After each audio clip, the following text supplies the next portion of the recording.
What's up, everyone? Welcome to this day in Philly Sports History for May 18th, 2024. I'm your host, Jim Montgomery. Welcome to a Saturday edition of the podcast.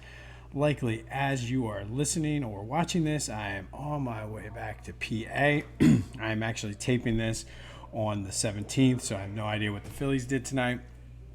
I don't know if there's any breaking news stories or anything with the Eagles, Sixers, or Flyers, but we'll recap all of that tomorrow on Sunday's podcast, as well as the question of the day. We will go over both yesterday's question of the day as well as today's question of the day on Sunday.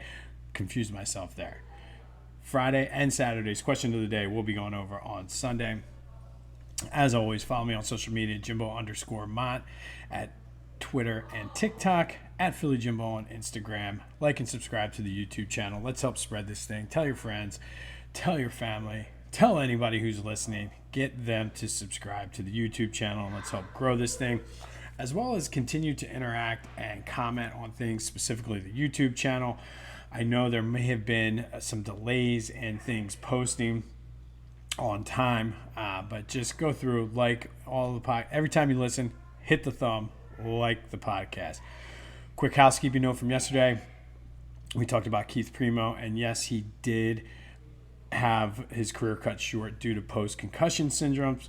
The irony in all of that is he was brought in to complement Eric Lindros, who also had concussions. So just wanted to make sure, as I always say, I strive to give you the most accurate information. All right, so Zach Wheeler did pitch last night. Not sure what he did. Hopefully he came in and shut down the Nats, and the offense scored and exploded for some runs. If he didn't, then we will talk about that on Sunday. Christopher Sanchez is on the mound tonight, hopefully extending a winning streak, not trying to stop a losing streak. But again, I don't know yet. But that does lead to today's question of the day. Who is your favorite Philly from the 2007 to 2011 era?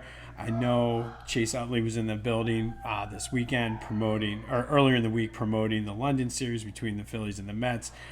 So I'm going to go with 3 and then leave the other one optional because I know there's some Victorino guys and Cole Hamels. But of the core 3, Utley, Howard, or Rollins, who was your favorite? And for me, this is tough. I could make the strong case for all 3 of them. But I think for me, I have to go J-Roll. But let me know what you think. 267-495-8531. Get you in on the Back to the Future voice and text line. Who is your favorite Philly from the 07 through 11 era? I'm going J-Roll. Tell me who you got. The Union are in action tonight up in New England. Forgot to mention this on Thursday's podcast, but they did lose Wednesday night to New York City 2-1. So they are in a downward spiral. Hoping they can go up to New England tonight and get a W, or at worst, a draw. They need some points. All right, we spoke about Chase Utley being there promoting the London series. Philly Goat has got you covered. They have their London series collection, the Founding Fathers. They have I'd Scuff, Mrs. Met.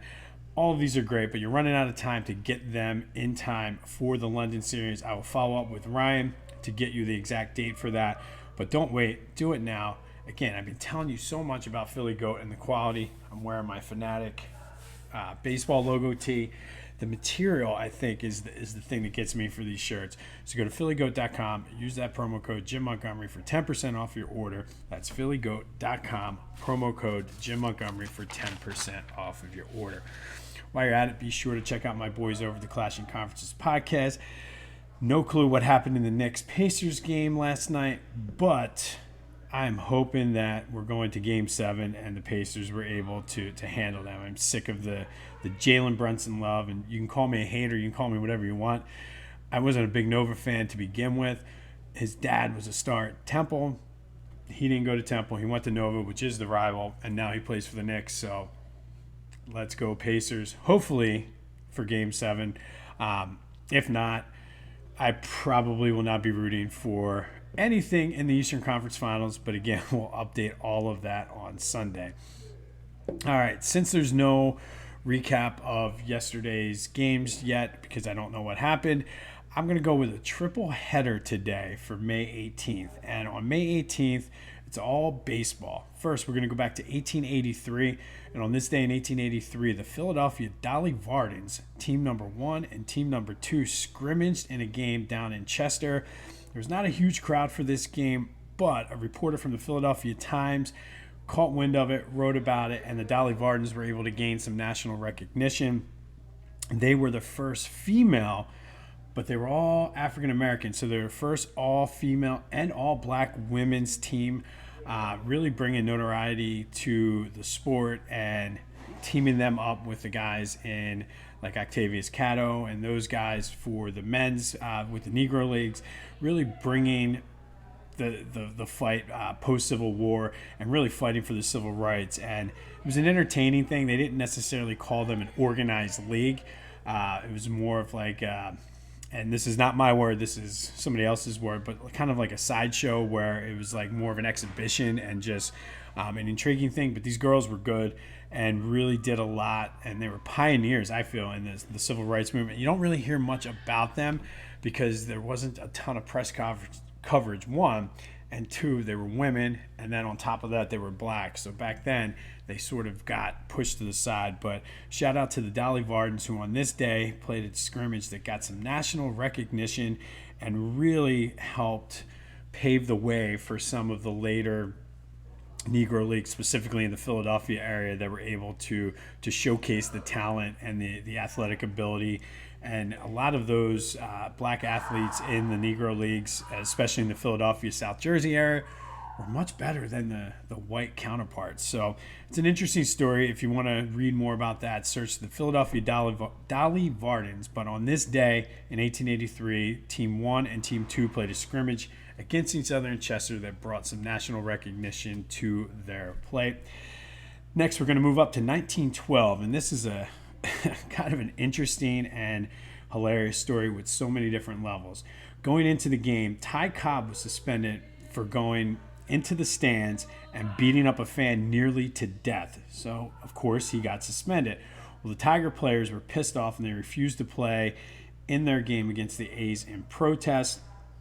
Obviously, the league did not like this, so they informed the Tigers that you will face heavy fines if you don't play the game.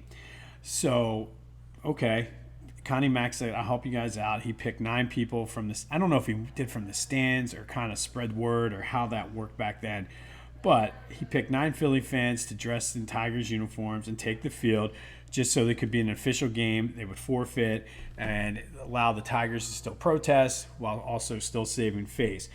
But Connie Mack, being the shrewd businessman that he is, just was, and he was relentless. He reminds me a lot of like Bill Belichick, and just, no, I'm going at you full blast.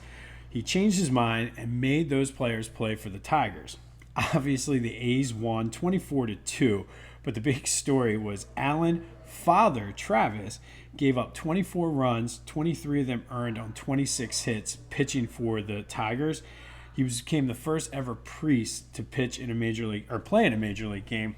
There have been others who became priests post playing career, but Father Travers gave up 24 runs, 23 of them earned in the 24-2 loss. They made him go 8 innings. Technically, I don't know how they keep track of this or whether they don't count this because it was sort of like they paid them, but he's not credited with giving up the most runs in a 9-inning game. But I mean, I think the next closest was 21. So, but Father Travers didn't really like to talk about it that much, but all because the Tigers refused to play, and Connie Mack saw a chance to really beat out. And this was when the A's were in their heyday too, so saw a chance to put a beating on one of his rivals and did it. And this happened in 1912. Finally today, in 1981, the Phillies beat the Dodgers 4-0. Mike Schmidt went 1 for 3 with a homer, an RBI, and 2 run scores. Taking the loss on the mound for the Dodgers that day was Fernando Valenzuela, who was a rookie. It was the first loss of his season, thus the first of his career. Giving up 4 earned runs, it raised his ERA to 0.90. That's just how outstanding he was to start that 1981 season. Ironically enough, he would come in to pitch for the Phillies for 8 games in the 1994 season. But on this day, the Phillies beat the Dodgers 4-0, giving rookie Fernando Valenzuela his first loss and raising his ERA, if you could call it that, to 0.90. All right, finally today, it's a family affair, and today our spotlight is Vince DiMaggio, center fielder. Played for the Phillies in 1945 and 1946. He was an all-star in 1943 and 44 leading up to coming to the Phillies, so they thought they were getting a decent player. In the 2 seasons, he had .255 with 19 homers, 85 RBI. But this, I might have to say, is the ultimate case. I think this might even be bigger than Mike and Greg Maddux. The ultimate case of having the wrong brother, because everybody knows his brother, Joe DiMaggio, one of the best to ever do it. I mean, what accolade do you want to talk about? The 56-game hitting streak, 13 All-Star games, 9 World Series, the fact that he led the league in homers, he could lead the league in batting average. You name it, he could do it. He dated Marilyn Monroe. I believe they were married, actually. So what couldn't this guy do? Oh, and then he's in the Hall of Fame. One of the greatest to ever play the game. Joe DiMaggio is the Phillies' Vince DiMaggio. I believe Joe is the older brother. But the ultimate case of we had the wrong brother in Philadelphia, good old Vince DiMaggio. And he had a solid career, don't get me wrong. But when your brother is Joe DiMaggio, anything you do is down here. And, of course, as is always the case, we had the wrong, or mostly always the case, we had the wrong brother here in Philly. So that is today's It's a Family Affair spotlight. Vince DiMaggio, Joe's little brother, who just was not quite as good, but did play in Philly for 2 years. All right, on this day in 1981, Phils beat the Dodgers 4-0, handing Fernando Valenzuela his first loss of his career. And that season, in 1912, the Athletics beat a team of just random people from Philadelphia 24-2. Father Travers becoming the first priest to ever pitch in a major league game, giving up 24 runs on 26 hits. But he had a good story to tell for the rest of his life. That in 1883, the Dolly Vardens, Team 1 and Team 2, scrimmaged in Chester. It kind of gave them some national notoriety. I do highly recommend looking them up. The whole story and background is interesting, and the fact that they were just forgotten about. And it just goes to show just the mindset of the country back then. But that happened on this day in 1883. Tomorrow we will recap both Phillies games, both questions of the day, which today is, which is your favorite 2007 to 2011 Philly? Utley, Howard, Rollins, or somebody else? I'm going to go Rollins. But let's hope we are talking on Sunday when I see you about 2 Phillies wins and then recapping these questions of the day. Go have yourselves a Saturday. I will be back in PA next time you see me. So go do what you got to do. Enjoy the Saturday. This has been This Day in Philly Sports History. I'm Jim Montgomery. And until next time, I'll see you when I see you.